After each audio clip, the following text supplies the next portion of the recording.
नमस्कार, मैं हूं संदीप चौधरी। आज सबसे बड़ा सवाल में मैं बात करूंगा सेक्युलरिज्म की, धर्मनिरपेक्षता की, जिसे बीजेपी पंथ निरपेक्षता कहती है। सेक्युलरिज्म ये महज एक शब्द नहीं है, यह हमारी संविधान की प्रस्तावना का एक अभिन्न हिस्सा है। जो बेसिक स्ट्रक्चर है, मूल भावना है जो संविधान की, वो देश को एक सेक्युलर मुल्क, एक धर्मनिरपेक्ष मुल्क के रूप में देखता है। We the people of India, having solemnly resolved to constitute India into a sovereign, secular, socialist, democratic republic, पहली लाइनें हैं ये हमारे संविधान की। और सिर्फ संविधान की बात नहीं है, बचपन से जब से हम बड़े होते हैं, पढ़ते लिखते हैं, एक बात आपको, मुझको, हम सबको सिखाई जाती है। मजहब नहीं सिखाता आपस में बैर रखना। हिंदी है हम, वतन है हिंदुस्तान हमारा। हिंदू, मुस्लिम, सिख, ईसाई, ये सभी हैं भाई भाई। ये सबको पढ़ाया लिखाया जाता है।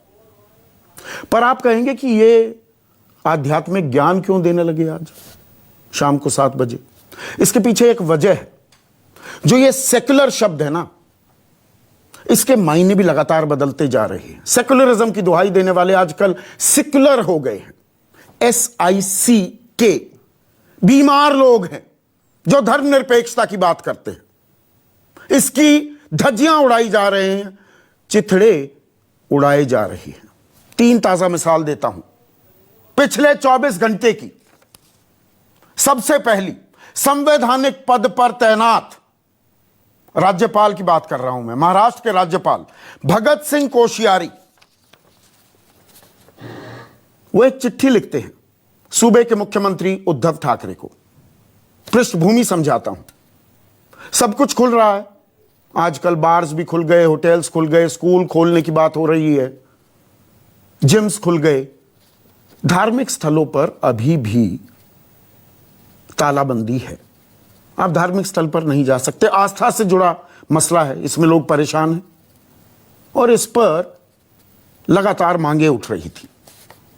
पर संवैधानिक पद पर तैनात राज्यपाल भगत सिंह कोश्यारी क्या चिट्ठी लिखते हैं?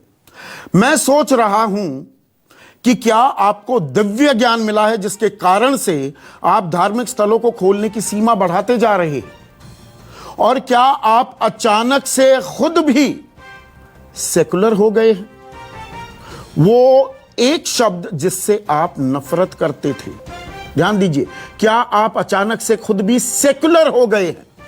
वो एक शब्द जिससे आप नफरत करते थे। संवैधानिक पद पर तैनात एक व्यक्ति सेकुलरिज्म का मजाक उड़ा रहा है, कह रहा है कि आप भी सेकुलरिज्म में विश्वास नहीं रखते, और वो खुद भी नहीं रखते। संविधान का इससे बड़ा अपमान क्या हो सकता है? ये राज्यपाल कह रहे हैं। पहला वाक्य। दूसरा वाक्य, एक कंपनी है तनिष्क। आप अपनी बहन, बीवी, मां के लिए कुछ ज्वेलरी खरीदने जाते हैं तो तनिष्क के शोरूम में आप गए होंगे। उन्होंने एक विज्ञापन निकाला। विज्ञापन क्या था?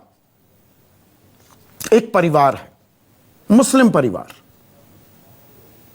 और बहू वहां पर हिंदू है। कुछ नए नए अब बहू की गोद भराई की रस्मों की तैयारियां हो रही हैं और बहू पूछती है अपनी सास से कि आपके यहां तो ये होता नहीं है।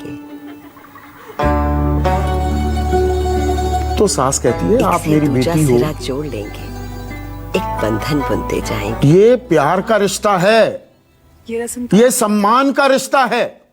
पर बिटिया को खुश आप कहेंगे ये तो बहुत अच्छी सोच है, ये तो देश को जोड़ने की, आपसी भाईचारे की एक मिसाल है ये विज्ञापन। जी नहीं, विवाद हो गया, ट्रोल होने लगा। बॉयकॉट तनिष्क,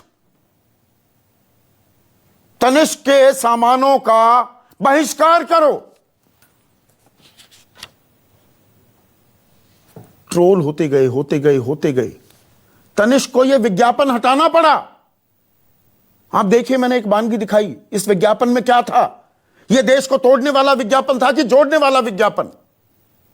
हटाना पड़ा तनिष्क को। टाइटन की कंपनी है, टाटा ग्रुप की कंपनी, बड़ी कंपनी है। दबाव में आ गए कि कहीं गुंडागर्दी ना होने लगे, तोड़फोड़ ना हो जाए, हमारे शोरूम्स में, वहां पर उनके एम्प्लॉइज भी हैं, उनकी सुरक्षा के मद्देनजर विज्ञापन विड्रॉ कर लिया गया।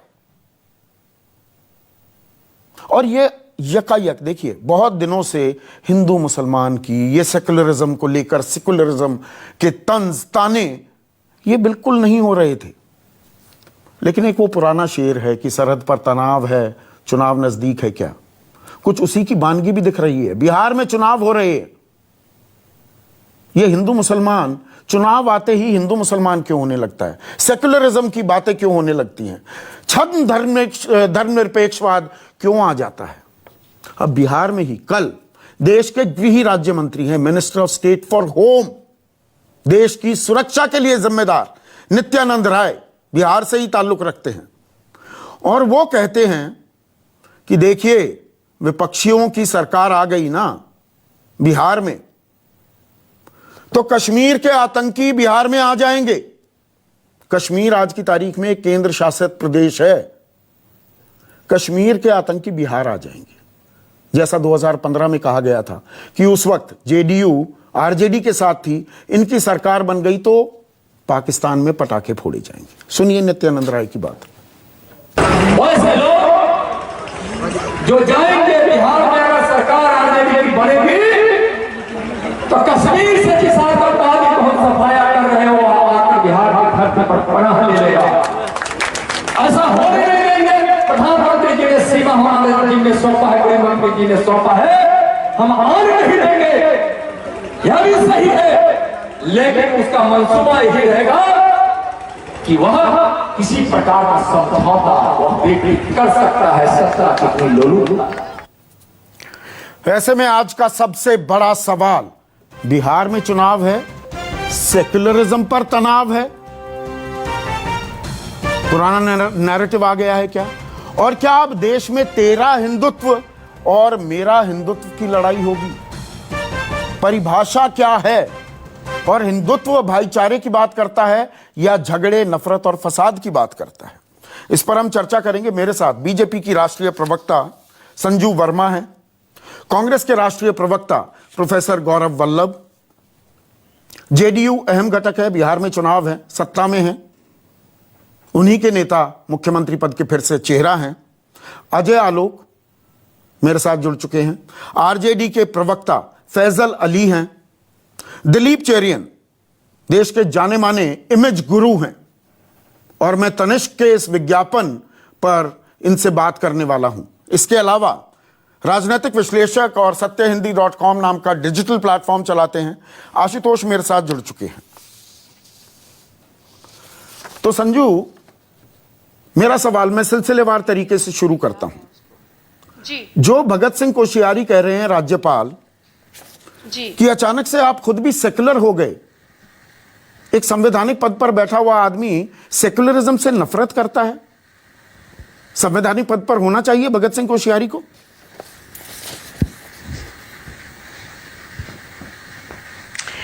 संदीप जी, मैं कुछ तथ्य आपके दर्शकों के सामने रखना चाहती हूं। आपने बहुत बढ़िया इंट्रोडक्शन दिया, जहां पर आपने कई मुद्दों पर दर्शकों की अटेंशन आकर्षित की। मैं ये कहना चाहती हूं कि संविधान के आर्टिकल 153 टू 167, यदि आप इन आर्टिकल्स को गौर से पढ़ें तो उनमें यह साफ साफ लिखा है कि राज्यपाल किसी भी प्रदेश की सरकार का प्रमुख सर्वोच्च कार्यकारी है, द सुप्रीम एग्जीक्यूटिव। इलेक्टेड तो नहीं है, बट द सुप्रीम एग्जीक्यूटिव। मैं ये पूछना चाहती हूं कि जो उद्धव ठाकरे ने 3-4 साल पहले अयोध्या को लेकर, राम मंदिर को लेकर, कश्मीरी पंडितों को लेकर, वीर सावर को लेकर इतनी बड़ी बड़ी डींगे हाँकी थी कि भाई हम हिंदुत्व वाले हैं, मेरे पिताजी बाला साहब ठाकरे छत्रपति शिवाजी महाराज और हिंदुओं की विरासत के कर्ता धर्ता हैं। मैं पूछना चाहती हूं ऐसा क्या हो गया पिछले 1-1.5 साल में कि उद्धव ठाकरे जी ने सूडो सेक्युलरिज्म का नकाब ओढ़ लिया है। तो क्या होता है ये सूडो सेक्युलरिज्म? सेक्युलरिज्म शब्द से आपको दिक्कत है तो इसमें सब लोग इतनी टिप्पणी क्यों दे रहे हैं? नहीं संजू, एक बात समझिए, संजू एक बात समझिए, एक मिनट सुनिए ना। दिखावटी सेक्युलरिज्म है ना संदीप जी, मैं अभी सेक्युलरिज्म पर भी आता हूं, मैं पहले मूल मुद्दे पर रहता हूं। संजू सुनिए, से परहेज नहीं है। संजू सुनिए, जो लोग एक मिनट सुनिए संजू, झंडा गाड़ते बात हैं, सुनिए, जो लोग, मुझे मैं बोलने आपको दीजिए, पूरा मौका आप अभी दूंगा ना, पहले टोकिए बात मत। सुनिए। आप टोकिए मत मुझे संदीप नहीं नहीं, जी, टोकूंगा तो आप मैं हूं टोकिए ही, मत। क्या मतलब टोकिए मत, जो लोग टोकूंगा तो मैं हूं ही। धर्मनिरपेक्षता का झंडा गाड़ते हैं, मैं उनसे पूछना चाहती हूं, जब हिंदू लड़कियां जलाई जाती हैं, हिंदू बहुओं को सरेआम मारा जाता है, तो ये सेक्युलरिज्म का झंडा गाड़ने वाले लोग इनके ये मैं इस पर आ रहा हूं ना संजू, आपको पूरा वक्त दूंगा। मुझे एक चीज बताइए, भगत सिंह कोश्यारी एक साधारण राजनीतिक कार्यकर्ता है क्या?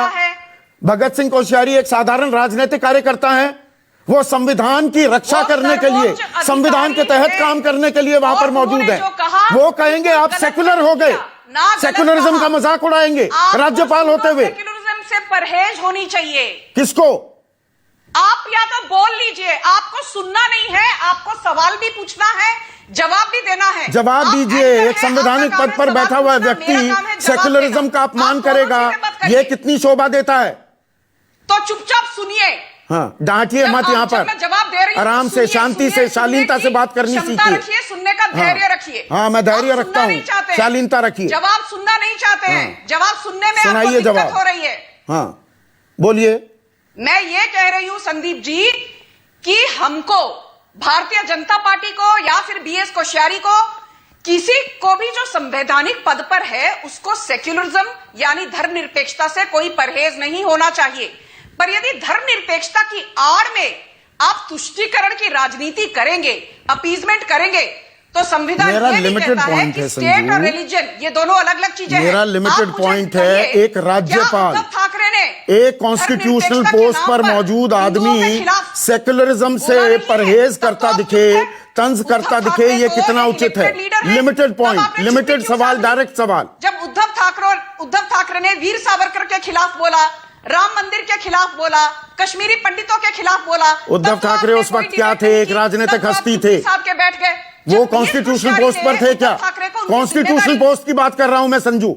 याद दिलवाई, तब आप लोगों को बहुत नहीं, आप लोग क्या होता है, क्या कह रहे हैं आप लोग? चोट पहुंची, ऐसा क्यों? आप लोग क्या होता है? सेकुलरिज्म शब्द को हटा दीजिए ना संविधान से, 370 हटा दिया, सेकुलरिज्म को हटा दीजिए। कहिए कि ये देश हिंदू राष्ट्र है, करिए ना, भड़काऊ भाषण देने करिए ना। सेक्युलरिज्म नहीं है, दंगाईपन की राजनीति सेक्युलरिज्म नहीं है। उद्धव ठाकरे की और जो भगत सिंह कोश्यारी कर रहे हैं वो सेक्युलरिज्म है, और तुष्टीकरण की वो सेक्युलरिज्म है क्या? और हम इसका खंडन करते हैं। किसका खंडन करते हैं आप? आपको भी खंडन करना चाहिए संदीप जी। किस चीज का खंडन करते हैं आप? नहीं, उद्धव ठाकरे से सवाल। भगत सिंह कोश्यारी ने ठीक कहा, नकाब पहनकर तुष्टीकरण की राजनीति भगत सिंह कोश्यारी ने ठीक। अब सेकुलरिज्म शब्द से इतनी दिक्कत है, सेकुलर बता देते हैं, सूडो सेकुलर बोल देते हैं। सेकुलर शब्द को हटा दो ना संजू, 370 हटा दिया, सेकुलर को भी हटा दो। सेकुलरिज्म से दिक्कत है संदीप जी, मेरे बातों को घुमाइए मत। हाँ, मेरी बातों से आप बौखलाए हुए हैं। अच्छा, मैं बौखलाया हुआ हूं? अच्छा, मैंने सेक्युलरिज्म से परहेज नहीं है मुझे। हाँ। हमें परहेज है सूडो सेक्युलरिज्म से, जो दिखावटीपन है उससे परहेज है। तो भगत सिंह कोश्यारी ने ठीक बोला जी, ठीक बोला। भगत सिंह कोश्यारी ने बिल्कुल सही बोला, क्योंकि उद्धव ठाकरे तुष्टीकरण और अपीजमेंट की राजनीति का नारा गाड़ रहे हैं मुंबई महाराष्ट्र में। और सर्टिफाइंग अथॉरिटी हो गए वो सेकुलरिज्म के, संवैधानिक पद पर रहते हुए, संवैधानिक पद पर रहते हुए वो सेकुलरिज्म को सर्टिफाई करने वाले बन गए हैं। अच्छा गौरव वल्लभ, आप सूडो सेकुलर हैं, आप मुस्लिम की तुष्टीकरण करते आए हैं सेकुलरिज्म के नाम पर, तो आपकी पोल क्यों ना खोली जाए, ये दावा कर रही हैं संजू वर्मा। संदीप जी, मैं मैडम से तू मैं नहीं करना चाहता, 3 मुद्दों पे 3 बातें बोलना चाहता हूँ। भगत सिंह कोश्यारी जी गवर्नर है तो संविधान की शपथ तो लेनी पड़ती है ना गवर्नर को, और संविधान की प्रस्तावना में सेकुलर लिखा हुआ है, और आज उसी सेकुलर को गवर्नर साहब। पर एक चीज बताइए, नहीं फिर आपको भी बीच में रोक रहा हूं गौरव। सेकुलरिज्म, देखिए हम मूल रूप से धर्मनिरपेक्ष हैं, पंथ निरपेक्ष हैं। ये तो 42वें संशोधन में 42nd अमेंडमेंट के जरिए इंदिरा गांधी ने सेकुलरिज्म शब्द हमारे संविधान में डाला है जी। क्या उससे पहले हम सेकुलर नहीं थे? मेरी बात सुनिए, आज की तारीख में वो संविधान में लिखा हुआ है कि नहीं संदीप जी? अगर वो लिखा हुआ है तो उसी संविधान की शपथ लेके राज्यपाल अपनी पद और प्रतिष्ठा की शपथ लेते हैं और आज उसी पद और प्रतिष्ठा की शपथ का वो मजाक उड़ा रहे हैं। मुझे पता नहीं ये कौन सी विचारधारा है। दूसरी बात आपने करी जो हमारे गृह राज्य मंत्री जी, नहीं, मैं उस पर आता हूं सिलसिलेवार तरीके से। पहले इस बात को, आप धार्मिक स्थल नहीं खोलेंगे, बार, होटल, रेस्टोरेंट, बीचेस सब खोल दिए तो सवाल नहीं उठेंगे क्या? मैंने अपनी बात कही कि भैया माननीय गवर्नर जिन्होंने कॉन्स्टिट्यूशन की शपथ ली, उस कॉन्स्टिट्यूशन का आज वो उपवास उड़ा रहे। फिर आपने कहा कि आप धार्मिक नहीं खोलेंगे। मैं ये पूछना चाहता हूँ संदीप जी, मेरा एक डाटा है, आप और आपके दर्शक सोचें, देश में 1,10,000 लोग कोरोना से जो अपनी जान गंवा चुके, 72 लाख से ज्यादा हमारे यहाँ केसेस हो चुके हैं। बहुत जल्द इसी महीने एज पर एक्सपर्ट्स हम अमेरिका को पीछे रख के दुनिया में कोरोना के सबसे ज्यादा केसेस वाला देश बन रहे हैं। आप यहाँ पर कोरोना की कोई बात ही नहीं कर रहा है, या कोरोना पे क्या हो रहा है। और सेकुलर वाले उस दिन कहाँ थे संदीप जी? मैं आज डाइवर्ट नहीं करना चाहता हूँ। जिस दिन मुंबई को पीओके से तुलना की जा रही थी, उस समय सेकुलर से जो घृणा करने वाले लोग, उस दिन उनका मुंह सील क्यों हो गया था? मैं उनसे ये सवाल पूछना चाहता हूँ। और संदीप जी, लास्ट में एक ही बात कहूंगा, देखिए चुनाव नजदीक है, मेरे को तो कोई आश्चर्य नहीं है, मुझे तो पता था यही होगा और यही इनकी फितरत है, क्योंकि इनके पास जवाब नहीं है कि आज भारत की पर कैपिटा जीडीपी बांग्लादेश से पीछे कैसे चली गई, तो नया मुद्दा लेके आना था। इनके पास जवाब नहीं है कि आईएमएफ ने आज डबल डिजिट का कॉन्ट्रैक्शन क्यों प्रेडिक्ट किया है देश में। इनके पास जवाब नहीं है कि बिहार में मई 2020 में अनएम्प्लॉयमेंट रेट 46% क्यों थी, अर्थात हर 2 बिहारी में से 1 बिहारी युवा बेरोजगार क्यों है। इनके तो पास आप कह रहे हैं क्योंकि चुनाव है तो इसीलिए तनाव क्रिएट किया जा रहा है। अजय आलोक, बिहार में चुनाव है, ये तनाव क्रिएट किया जा रहा है क्या? शुरुआत हुई महाराष्ट्र से, अभी पहला आपका कमेंट चाहूंगा, फिर नित्यानंद राय का बयान भी सुनवाऊंगा। देखिए, संदीप कोश्यारी जी का बयान मैंने भी देखा है। कोश्यारी जी एक सुलझे हुए राजनीतिज्ञ हैं। मुझे ये समझ में नहीं आ रहा है कि उनके बयान का तंज आप नहीं समझ रहे हैं क्या? शिवसेना का क्या इतिहास रहा है, शिवसेना किस तरह से सेकुलरिज्म पर रिएक्ट करती थी। शब्द में बाला साहब का फेमस कोट था, इसको डस्टबिन में डाल देना चाहिए, याद है कि नहीं? अब बगल में उद्धव ठाकरे खड़े थे, ज्यादा दिन की बात नहीं हुई है। देखिए अजय, एक बात समझिए, जो मैं संजू को भी समझाने की कोशिश कर रहा था। एक मिनट सुनिए ना, मैं अभी आप ही से मुखातिब हूं। देखिए, आप ये बात बोलें, संजू वर्मा बोले, मुझे कोई आपत्ति नहीं। आप प्रवक्ता के तौर पर ये बात बोलें, तंज कसें, सीधा आरोप लगाएं, कोई दिक्कत नहीं। भगत सिंह कोश्यारी एक संवैधानिक पद पर आसीन व्यक्ति हैं, वो ये बात बोले तो मुझे परेशानी है, रहेगी। सवाल पूछूंगा, वो क्यों बने हुए हैं संवैधानिक पद पर अगर गरिमा नहीं रख सकते? मुझे भी परेशानी है, क्योंकि मैं नहीं समझता हूं कि संवैधानिक पद पे बैठे हुए किसी भी व्यक्ति को, चाहे वो गवर्नर हो, चाहे वो राष्ट्रपति हो, चाहे कुछ हो, इस तरह का पत्र अगर लिखना चाहिए। अब पत्र को वायरल कर दिया मुख्यमंत्री ने, मुझे इससे भी परेशानी है। मुख्यमंत्री ने अपने जवाब में क्या लिखा, मुझे इससे भी परेशानी है। पर जो भगत सिंह कोश्यारी ने बोला उससे परेशानी है ना आपको? हिंदुत्व का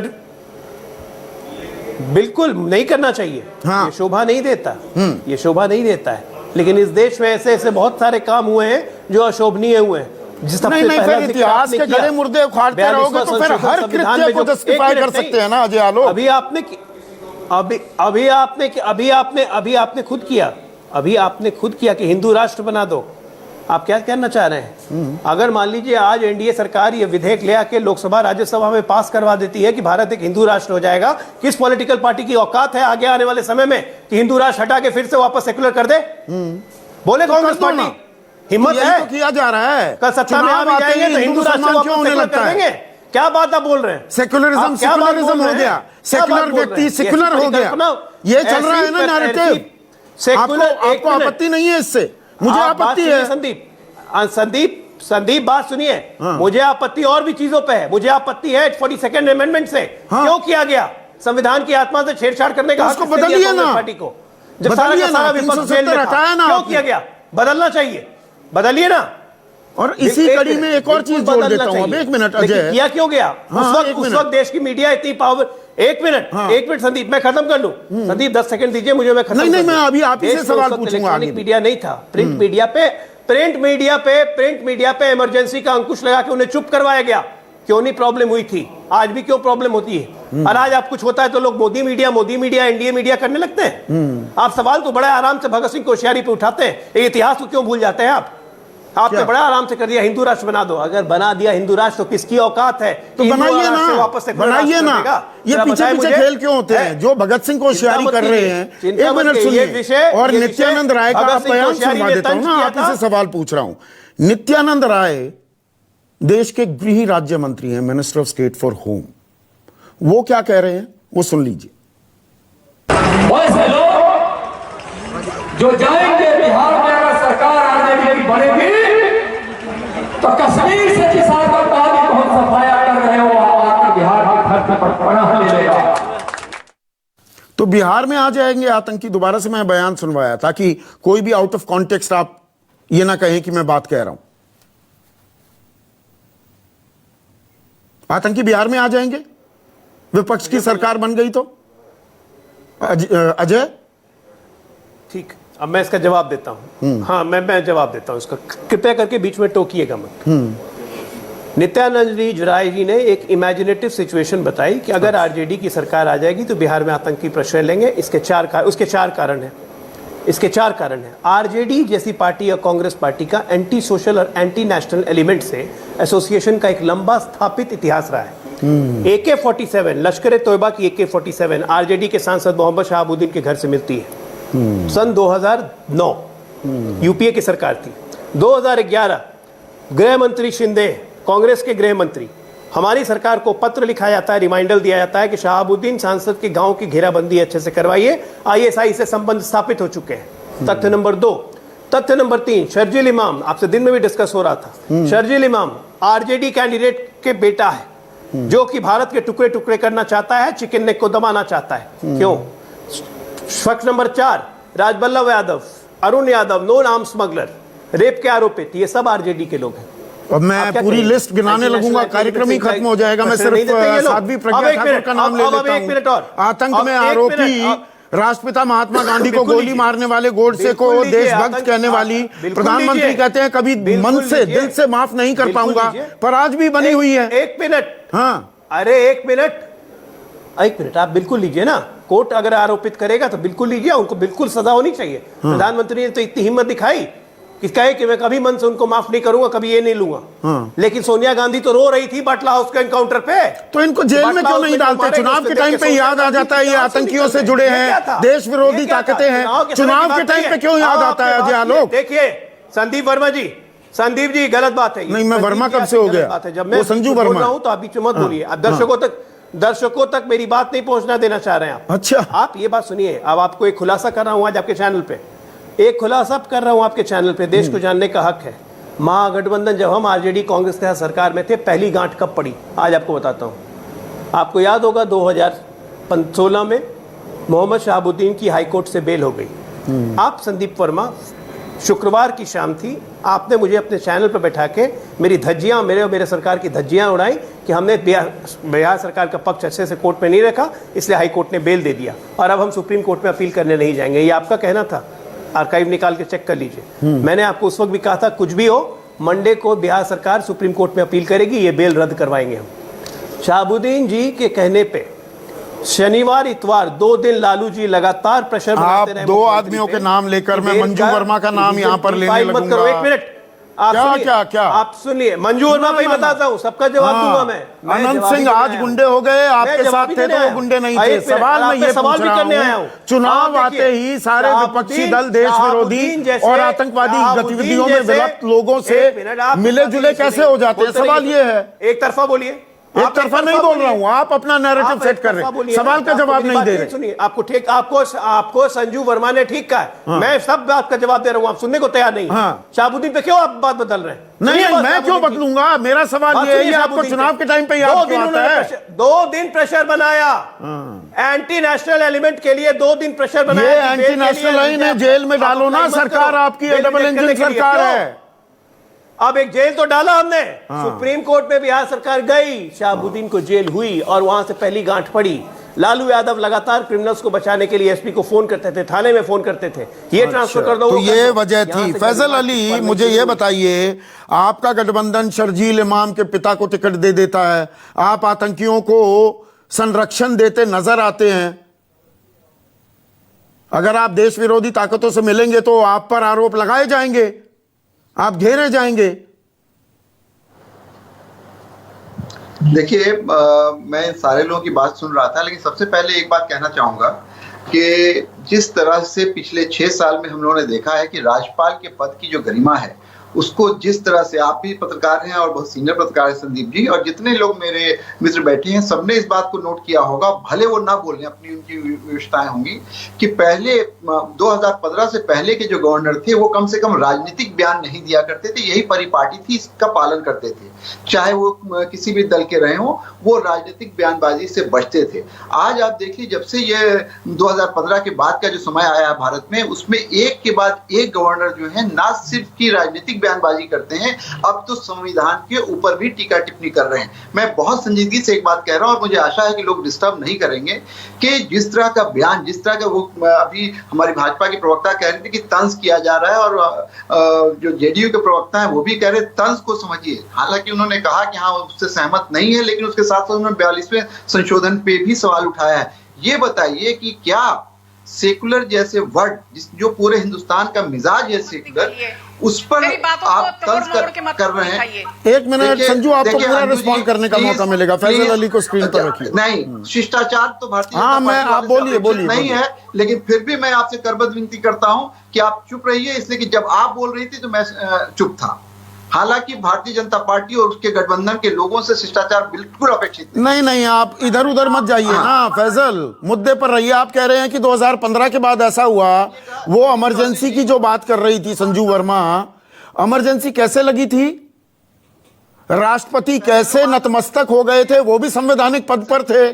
फखरुद्दीन अली अहमद ने क्या किया था, ये आप लोगों की देन है। एक बात का जवाब दूंगा। एक गलत बयानबाजी की है अभी जेडीयू के प्रवक्ता ने, इनसे पूछिए कि जिस शर्जील इमाम के बाप के बारे में बात कर रहे हैं, उनकी पार्टी का जिला अध्यक्ष रहा है कि नहीं असगर इमाम। आधा सच बोलते हैं, झूठ बोलते हैं बैठ करके यहाँ पे। शर्जील इमाम के पिता जनता दल यूनाइटेड के अध्यक्ष रहे हैं। बोलिए अजय आलोक। कन्वीनियंटली अजय आलोक आधी जानकारी दे रहे हैं। पार्टी के सिंबल से चुनाव लड़े, क्या बात कर रहे हैं, फालतू बात ये कर रहे हैं। इनको खुद पता नहीं आरजेडी में आए हुए कितने दिन हुआ है। उसके शर्जील इमाम के पिता आरजेडी से कैंडिडेट रह चुके हैं, अरे आप जिला के वाइस प्रेसिडेंट रह चुके हैं। क्या बात कर रहे हैं, आरजेडी में खुद आए हुए नया उनको पता ही नहीं है बिहार का। अरे भैया, बिल्कुल नहीं रहे, जदयू से कोई कनेक्शन नहीं है, ये सब कनेक्शन आप ही के द्वारा निकलते हैं। ज्ञानी हैं आप, इस बात को क्यों नहीं बता रहे? जेडीयू के ऐसा है कि शर्जील इमाम जेडीयू के अध्यक्ष गया का रहने वाला है। हाँ या ना? गया का रहने वाला, याद है, पता होगा आपको। चलिए, हम मुद्दे से भटक रहे हैं। यहां पर एक व्यक्ति विशेष की बात नहीं हो रही है। बात यह है कि आपके ऊपर जो ये आरोप लग रहे हैं, ये आरोप कितने सच्चे हैं? ये आरोप आपका पीछा क्यों नहीं छोड़ते कि देश विरोधी ताकतों, आतंकियों से आपके संबंध हैं? फैजल अली, सवाल ये है, मुझे इनसे क्लैरिफाई करने दीजिए। ये पहले इस बात को बोले, इस बात को गछे कि शर्जील इमाम के फादर इनकी पार्टी के जिला वो डिनाई कर रहे हैं, बोल रहे हैं। मैं चैलेंज करता हूं, अगर वो नहीं रहेंगे मैं राजनीति छोड़ दूंगा। कोई ये शहाबुद्दीन को भी डिनाई कर देंगे। चलिए अब आगे बढ़ते हैं। वो कह रहे हैं राजनीति छोड़ देंगे, चलिए आगे बढ़िए। आप बोलिए ये बात, बोलिए। फैजल इमाम, आगे बढ़ना है आपको। फैजल अली, आप झूठ बोल रहे हैं। चलिए अभी मैं अगले मुद्दे पर आता हूं, क्योंकि आपकी वहीं सुई अटकी हुई है। आप सवालों के जवाब नहीं दे रहे हैं फैजल, और ये सही नहीं है। आप खुद पत्रकार रहे हैं, सवालों के जवाब देने होंगे। आरोप दूसरे पर लगा रहे हैं तो अपने पर आरोपों का भी जवाब देने का मादा रखिए। बिल्कुल बिल्कुल, मैं कह रहा हूं कि देखिए, आपने देखा होगा संदीप जी कि चुनाव जब जब आता है तो मनोहर राणा का एक शेर है कि सीमा पे तनाव है क्या, जरा पता तो करो चुनाव है क्या। तो जब जब चुनाव आता है तो इनको मुसलमान, आतंकवादी, पाकिस्तान सब याद आता है। ये इनकी पूरी हिस्ट्री रही है। आपको याद है, आपने खुद अभी चलाया है वो पैकेज में कि बिहार में जब चुनाव हुआ, बिहार में अगर भाजपा हारेगी तो पाकिस्तान में पटाखे फूटेंगे। जरा पूछिए क्या हुआ उसके बाद। अभी नित्यानंद राय जी कह रहे हैं कश्मीर में से आतंकवादी आएंगे। मुझे ये बताइए कि कश्मीर में तो पिछले 1.5 साल से केंद्रीय शासित प्रदेश हो गया है, राज्य भी नहीं है। दूसरी बात ये कि वो ये बता रहे हैं कि वहां बिल्कुल शांति है, उनकी पूरी तरह से आतंकवादियों का समाप्त कर दिया गया है, उनका खात्मा कर दिया गया है। तो फिर कहां है आतंकवादी जो बिहार में आएंगे? या तो वो बात झूठ बोल रहे हैं, जनता को बताएं कि वहां अभी भी आतंकवादी पनप रहे हैं और वहां भरमार है आतंकवादियों तो की इतनी है कि अब बिहार आ जाएगी। लब्बो-लुबाब अभी मैं तनिष्क विज्ञापन की बात करने वाला हूं, पर आशुतोष, ये चुनाव आते ही ये एक नैरेटिव बिल्ड किया जा रहा है या ये एक सिलसिला कई दिनों से चला आ रहा है? तो भगत सिंह कोश्यारी उसी में एक कड़ी जोड़ देते हैं, नित्यानंद राय भी एक कड़ी जोड़ देते हैं, अमित शाह तो 2015 में कह चुके हैं इस बात को कि पाकिस्तान में पटाखे फोड़े जाएंगे।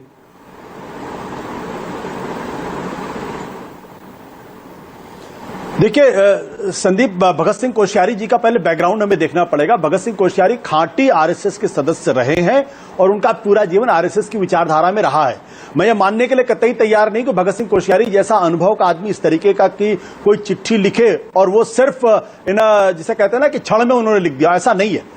हकीकत यह है कि जब वो लिखते हैं कि क्या आप अचानक सेकुलर हो गए हैं, आप तो हिंदुत्ववादी थे, तो इस शब्द को सिर्फ आशुतोष को रखिए स्क्रीन पर। हिंदुत्ववादी है वो सेकुलर नहीं है।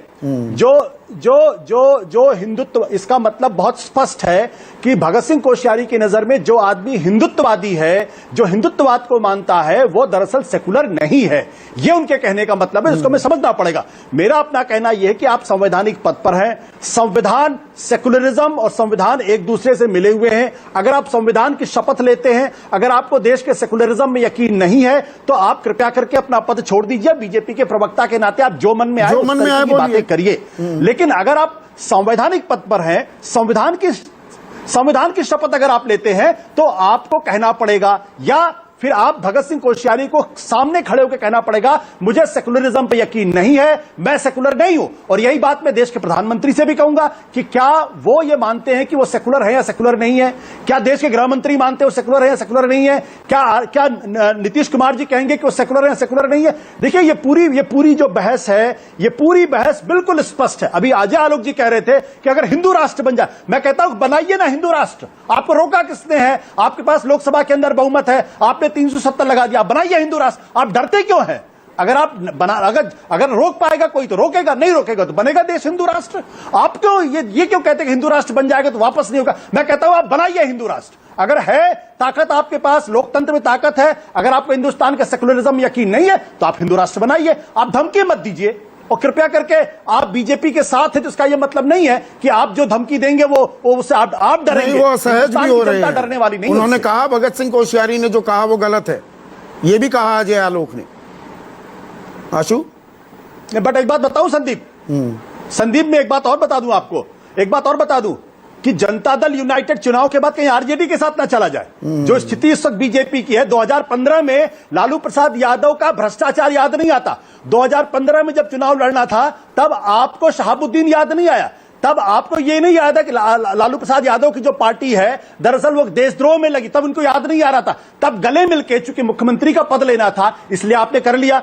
आप इन्हीं नरेंद्र मोदी को क्या क्या गालियां दिया करते थे, ये सब रिकॉर्ड के अंदर है। वो और चर्चाएं होंगी। एक मिनट, अब मैं तीसरे अहम मुद्दे पर आ रहा हूं। दिलीप चेरियन स्क्रीन पर। दिलीप चेरियन, आप जाने माने इमेज गुरु हैं। तनिष्क विज्ञापन पर एक विज्ञापन, एक परिवार है, उसमें सास, परिवार मूलतः मैं कह दूं मुसलमान है, बहू उसमें हिंदू है, गोद भराई की रस्म हो रही है, प्यार, मोहब्बत, सम्मान, अपनापन दिखाया जा रहा है इस विज्ञापन में, और यह ट्रोल हो जाती है। इसे लव जिहाद का नाम दिया जाता है, यह लव जिहाद है, और विज्ञापन हटाना पड़ जाता है। यह हम न्यू इंडिया की बात कर रहे हैं, 2020 के भारत की। दिलीप चेरियन। संदीप जी, 3 चीजें हैं। जब हमने तानिष्क की इमेज क्रिएट किया था लॉन्च के टाइम पे, उनका एक मुद्दा था कि हमें इस ब्रांड में ट्रस्ट करना है, लोगों को ट्रस्ट देना है, इसीलिए टाटा का नाम टाटा हाउस से जो जुड़ा हुआ है उससे लोग बाइक खरीदेंगे, क्योंकि उनके जो आसपास के जो ज्वेलर है उनसे हमें उस कस्टमर को हमारे पास लाना है। तो ट्रस्ट एक बहुत अहम मुद्दा था उनको। दूसरी चीज, जो भी मार्केटिंग करते हैं और हम जब इमेज क्रिएट करते हैं, हमें यह पता होता है कि लोग उसी टाइम पैसे खर्च करेंगे जब प्यार मोहब्बत का माहौल हो। तो इसलिए यह विज्ञापन बनाया गया कि ऐसा एक माहौल दिखाया जाए ताकि लोगों को अंदर से यह लगे कि एक माहौल ऐसा है तो हमें पैसे खर्च करना चाहिए और इस ब्रांड पे पैसे खर्च करना चाहिए। तो ये उनका अटेम्प्ट था। अब आइए तीसरी चीज, जो ट्रोल आर्मीज है, जो लोग इस नफरत को फैलाने का कोशिश करते हैं, उनका ये काम है और वो प्रोफेशनली करते हैं। ट्रोल आर्मी सिर्फ एक तरफा नहीं होता है, दूसरे तरफ मुल्ला आर्मी भी होता है। जब उस तरफ से कोई एफर्ट होता है तो मुल्ला आर्मी भी एक्टिव हो जाता है। तो हमें यह पता होना चाहिए कि मार्केटर जो है उनको पता है कि ऐसे विज्ञापनों में डेफिनेटली कुछ रिएक्शन होगा, क्योंकि आगे भी हुआ है। नहीं, इसमें रिएक्शन की गुंजाइश हुई है तो फिर तो आप किसी भी बात पर रिएक्ट कर सकते हैं। इसमें क्या रिएक्शनरी है? क्योंकि रिएक्शनरी कुछ नहीं था, पर लोगों को मैंने जो सुना है अभी तक, 3 चीजें पर आक्रोश है। एक है कि ये आप कैसे हिंदू लड़की को दिखाए, आपने क्यों मुसलमान लड़की को नहीं दिखाया? अरे एक बात, ये कौन सी बात है? दूसरी बात लोग कहते हैं कि आपको कैसे हिम्मत हुआ कि मदर इन लॉ ऐसे बिहेव करें ताकि वो जैसे वो दिखाए कि मैं कुछ डॉटर इन लॉ को कर रहा हूं, क्योंकि वो इक्वालिटी का होना चाहिए और ये एंटी फेमिनिस्ट है। और तीसरी चीज लोग कह रहे हैं कि तानिष्क जैसे कंपनी हमारे देश के जो इश्यूज है, मुद्दे हैं, उन पे क्यों अपना विज्ञापन बेस किया? क्यों ना दे विज्ञापन? ये समझ से परे है। ये कौन से हम न्यू इंडिया की बात कर रहे हैं? संजू वर्मा हमारे साथ नहीं है, संजू वर्मा चली गई है। मैं बीजेपी के प्रवक्ता से, ये बहुत ही अहम मुद्दा है और वो महिला होने के नाते, बल्कि मैं इस मामले में खुश था, मीडिया डिपार्टमेंट देता है बीजेपी का हमारे को गैस कि संजू वर्मा है, तो एक महिला होने के नाते उनसे ये मैं सवाल पूछना चाह रहा था। लेकिन अजय आलोक, ये लव जिहाद, इसे लव जिहाद कहेंगे? विज्ञापन हट जाएगा, एक मुस्लिम परिवार है वहां पर अगर हिंदू बहू है तो ये लव जिहाद हो गया।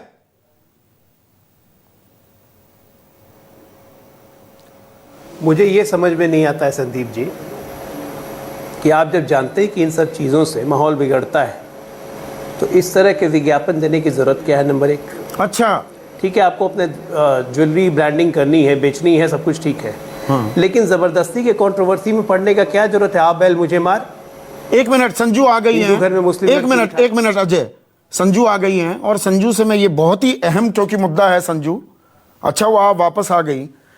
एक महिला होने के नाते इस विज्ञापन को जो ये वापस कर दिया गया है, उनको वापस लेना पड़ा तनिष्क को, इसे लव जिहाद कहा जा रहा है। ये लव जिहाद है संजू?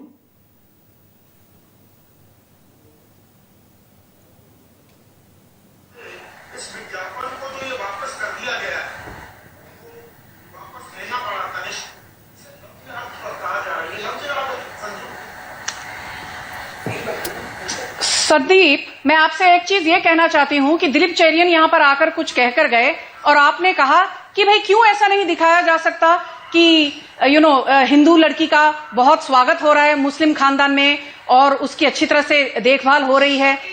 आप सच बताइए, क्या सच में ऐसा होता है? अच्छा, अनुराधा को आयशा बना दिया जाता है, सीमा को समीना बना दिया जाता है। अच्छा, ये कहां आपने स्टडी की है? कहां स्टडी की है संजू वर्मा आपने? कि हिंदू लड़की है और मुसलमान ग्रूम है। आप थोड़ा ऐसी डिबेट करिए ना जहां पर द ग्रूम इज हिंदू और लड़की मुसलमान है। ऐसे एड्स तो मैंने देखे नहीं मैं पूछना चाहती हूं, कुछ साल पहले 2017 में एस शशिधरन ने एक पिक्चर बनाई थी सेक्सी दुर्गा, बहुत हल्ला हुआ था, उसके बाद उन्होंने नाम चेंज करके रखा एस दुर्गा।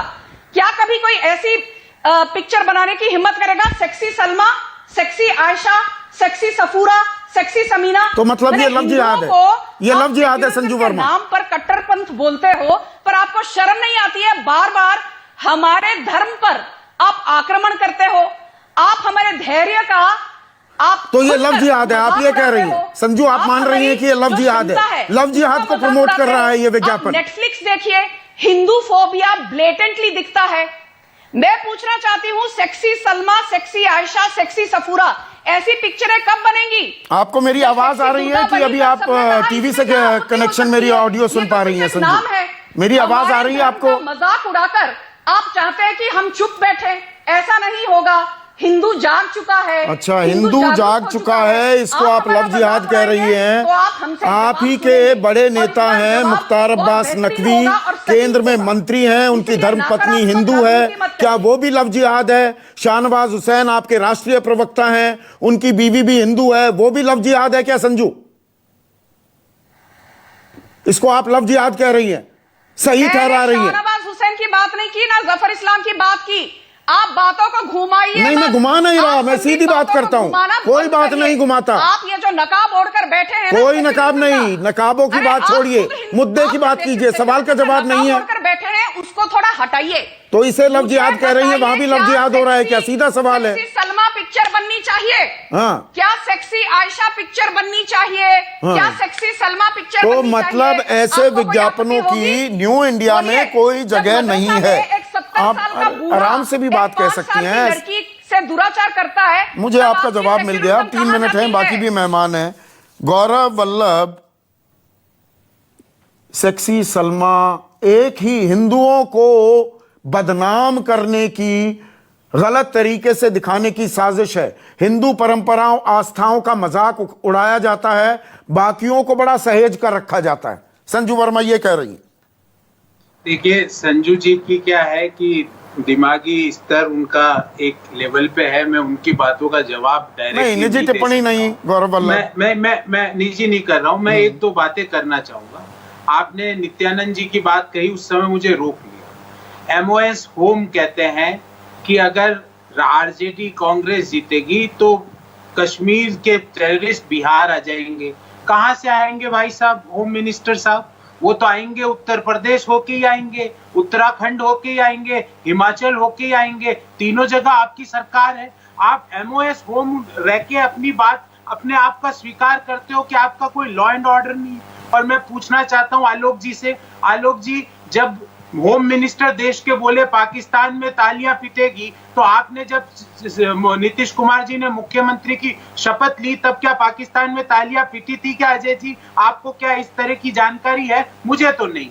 दूसरी बात आपने कहा मेरा तो मुख्य मुद्दा क्या है संदीप जी? मुख्य मुद्दा यह है कि बिहार में IT कंपनियां क्यों नहीं, बिहार में फूड प्रोसेसिंग इंडस्ट्री क्यों नहीं आई, बिहार में इंडस्ट्री स्पेसिफिक क्लस्टर्स क्यों नहीं है? नीति आयोग की रिपोर्ट के अनुसार बिहार शिक्षा और स्वास्थ्य में देश में सबसे पीछे क्यों है?